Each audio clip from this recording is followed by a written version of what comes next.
Prurit e lumit shkumbin kanë shkaktuar ndotje të konsiderueshme në vijën bregdetare nga mbeturinat plastike të sjellura nga kalimi i lumit në disa bashki.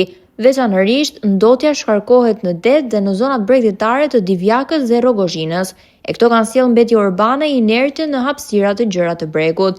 Si pasojë, autoritetet vendore kanë ndërmarrë një aksion të gjerë pastrimi, ku janë angazhuar dhjetra punonjës dhe mjete për largimin e mbeturinave dhe rehabilitimin e zonës së prekur. Megjithatë, kjo situatë rikthen në vëmendje një problem të kahershëm në Shqipëri, menaxhimin e dobët të mbetjeve dhe ndotjen e lumejve, të cilët përfundojnë drejt për drejt në det. Pavarësisht ndërhyrjeve të herpashershme, fenomeni vijon të përsëritet, sidomos pas rreshjeve intensive, duke rrezikuar jo vetëm mjedisin, por edhe turizmin dhe ekonominë lokale. Sipas autoriteteve, synimi nuk është vetëm pastrimi emergjent, por edhe rikthimi i rreth 20 kilometrave vijë bregdetare në funksion të qytetarëve dhe pushuesve, si një hapësirë e pastër dhe e sigurt për të gjithë. Projekti parashikon mirëmbajtje të vazhdueshme dhe masa konkrete parandaluese për të shmangur rikthimin e ndotjes.